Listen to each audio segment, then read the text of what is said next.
This is a reaction video and magre-react ako sa mga top picks ng First Metro Sec for 2026. Going to take a look yung mga stocks na tinitingnan nila. Potentially baka gumalaw for 2026. But first, if you want exclusive investing related contents in the Philippine stock market, check the pinned comment. So una is yung outlook nila sa PSEI. So meron silang bear case 5,500. Ang lalim. So ito naman yung personal chart ko, and ako ginagawan ko rin ng valuation ang PSEI from time to time, and ito yung valuation ko sa kanya ending second quarter of 2025 na according to First Metro Sec. Bear case 5,500. Grabe, ang lalim. Dito pa yon. So that's additional negative 10% downside. Na parang di ba? Parang lumalim na siya closer to COVID. Pero I think kung pumunta man siya diyan, feeling ko mag-bounce agad siya, di ba? Kasi nung COVID, close down yung madaming businesses. So madami sa nilang mga business operation hindi nagpa-function to generate profits. This year, hindi naman sila shutdown di ba? In fact, a lot of them are still growing. So kung pumunta man siya dyan, I think mostly sentiment driven, and then magre-rebound din kagad kasi pag pumunta siya sa 5.5, feeling ko sobrang dami na dyan yung bargain stocks na willing saluhin ng ng madaming investor. Okay? And para pumunta siya dyan sa bear case, I think una-una kailangan mag-slow down globally. Pag nagkaroon ng global slowdown, naapektuhan yung mga remittances, nandiyan pa rin yung mga corruption headline, possible 5.5. Okay? Ang base case nila is 6.5 na that's only a little bit upside mula nung December, na maganda agad yung bungad ng PSEI So 8% lang yan from the closing of December. Nag 1% plus na siya ng first day pa lang Baka magtuloy-tuloy yan, di ba? And then bull case nila is 7.5.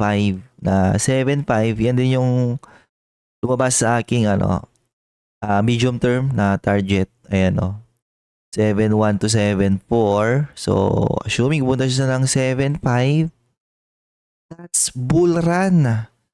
23% upside. So, paano magmamaterialize yung 23% upside? Una-una, dapat walang mangyaring global slowdown. Remittances na pinapadala sa Pilipinas is still healthy. And then siguro, yung GDP natin, if magre-register ulit siya ng 6% plus ay every quarter, pwede, di ba? Tapos samahan mo ng corporate earnings growth for 2026, possible. Madali lang yan, Kayang gawin ng PSE, sunod-sunod nga siya dyan, Di ba? So, after ng, the Great Financial Crisis, sunod-sunod yan, So, madali lang yan, okay? Kailangan niya lang ng, pang-kick in ng momentum. And then, pag nakita na ng momentum ng yung mga retail investor na, mga dating basher, uy, PSEI, nagrarally na, ito na ata yun. Tapos yun, magsisitalunan ulit sila. Okay? Pero para sa akin, parang mas feel ko tong itong 6.5, feeling ko dyan lang siya for this year. Ba dyan siya mag-sideways, Kasi I don't think papalo ng 6% yung GDP ng Pilipinas. And feeling ko maging maingay pa rin ang mga corruption headlines sa Pilipinas ng 2026. And syempre yung peso still flirting close to 59, and eventually baka mag-60 yan. Wala na. So eto daw yung kanilang mga teams for 2026. Interestingly, meron silang AI diffusion winners. AI parang medyo malayo pa to sa Pilipinas yung mga ganyang AI na yan. Assuming nag-materialize daw yung team na yan, ang magbe-benefit, ayan, Converge, Tel, Glow, kasi sila yung mga nagbi-build ng mga data center. Pero mostly si Tel yan pag ganun nga, no? Kasi silang may pinakamalaking capacity ng data center, and hindi ko sure ba't nasama dito si BDO tsaka si Mer. Then you have dividends plus defensive. Of course, ano pa rin si Tel, Glow tsaka Mer kasi mga utility stock. Kailangan ng tao. Dinagdag nila si A-Rate tsaka RCR kasi very well diversified yung kanilang asset mix. Pati yung location ng kanilang mga asset.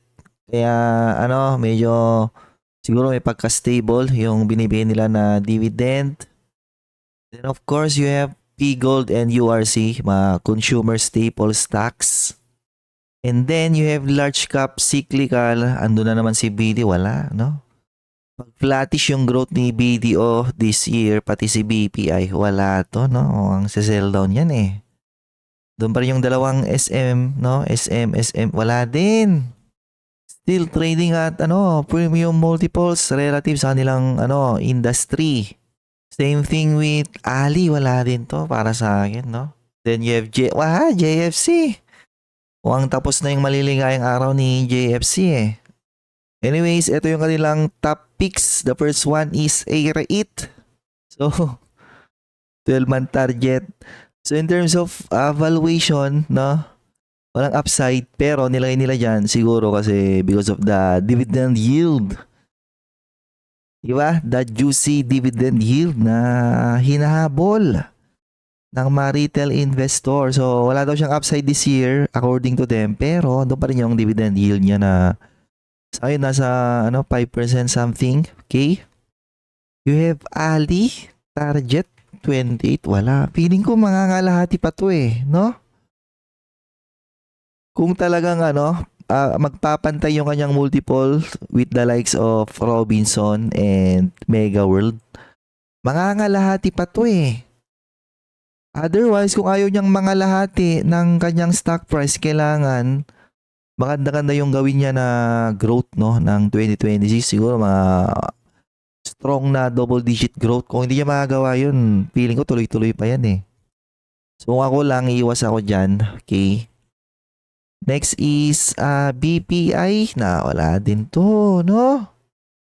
BPI is the most expensive bank right now sa PSEI. So, ba't siya expensive? Kasi for the past years, nag-grow siya ng mabilis and isa siya sa mga may matatas na return on equity. Therefore, madami willing na bilhin to at a premium valuation. Ngayon, for 2026, kapag nag-slow down siya, wala to. Ang malalim-lalim pa to 143, so babalik siya sa kanyang previous top. Another one on the banking sector. Video, so same thing or same sentiment with BPI. Kaya din siya tinitrade at a premium price to book on previous years kasi mabilis din siyang mag-grow. Mataas din yung kanyang ROE. Pero, pag nang-slow down ulit sila this year, wala. Sell down na to. So, 170. Nagawa daw siya ng kanyang all-time high. Okay. Next, you have Converge.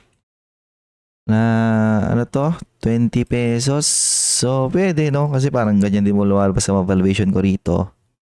As long as hindi siguro sila mag-slow down, no? Yung nakakuha pa rin sila ng market share unti-unti year over year. So 20 pesos, babalik lang siya sa kanyang previous top. Next one is Glow. So sinell down na to ng malalim last year. Baka this year siya babawi, di ba? Nagbabawas na to ngayon ng niya, capex. Pag maging highly cash flowing na to, ganyan. And hopefully matapyasan nila ng mga utang in the coming years. Pwede, di ba? So 1.8. 188. So that's around ano lang no, around 17% upside. Okay.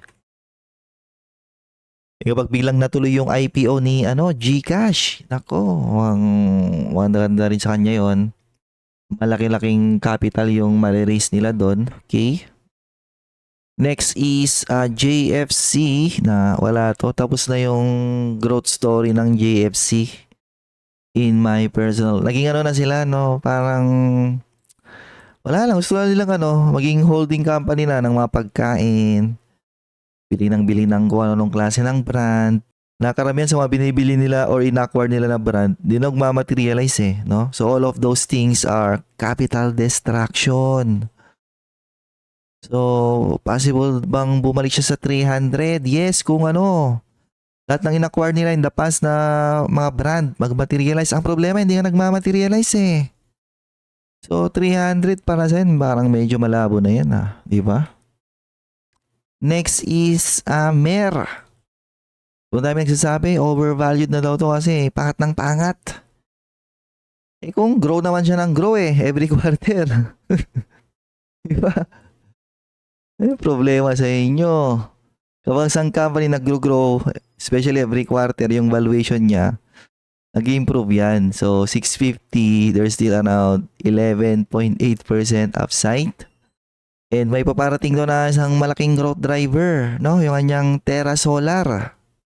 Pag nag-online yon ng second half daw yung target Ay, hindi, first half pala yung target.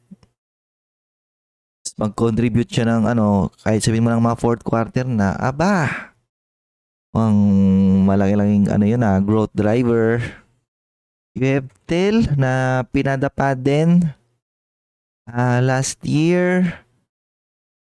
Pero eventually, nag-rebound din siya. And upside nila is 1,490. Eto rin, no? Nagbabawas na ng capex to 1,4. In the coming years, magpiprint na lang to ng pera Tapos, unti-unti nilang titrim yung kanilang mga utang. Ganyan. Yan, 20%. Or kunyari, ma-IPO niya yung kanyang REIT. Or I should say, yung kanyang data center. Magawa niyang REIT. Madaming pumatos na retail investor. Pwede. Next is P-Gold. Of course, defensive stock. Ito, 49 pesos. So, nag-correct siya pero pabuebelo lang daw. Dito pa daw yan. 30% upside. Na for me possible, no? As long as, hindi maapektuhan masyado yung kanilang, SNR segment. SNR business mataas na palitan ngayon. Okay? Next is RCR. So may parang konting upside silang nilay rito, 8.4. Babalik siya sa kanyang all-time high. Kasi this year supposed to be dito mo makikita yung full impact ng ginawa nilang malaking asset infusion last year. Ngayon, what if bigla pa lang biglang di pala accretive, no?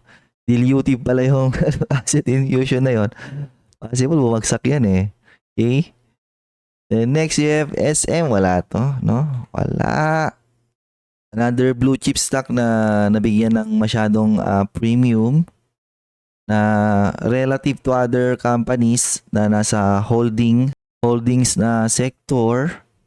Pwede pa ito mga lahati Okay? Assuming tanggalan nga siya ng premium. Next is SMPH. So, ganoon din. Pwede pa ito mga lahati. Ayan hindi nga makakangat-angat Parang share buyback na natin yung protect. Isang quarter na mag-report sila ng tawag nito. Lower revenues, lower profit compared to last year. Sell down to, di ba? Yan, yung tatlong yan. SM, SMPH, tsaka si Ali. Kumbaga yung sideways na yan, na yan best case scenario nila yan So, pwede silang mag-sideways habang humahabol yung kanilang profit growth, ganon. And lastly, you have URC na ano pa rin naman to no? Ayuda stock, ganon. Pag may mga bagyo, yung mga pinapackage na relief goods, yan, mga URC yan. So, 65, 95, okay, babalik lang siya sa kanyang previous top. Diba? That's 42% or 43% upside. Pwede na.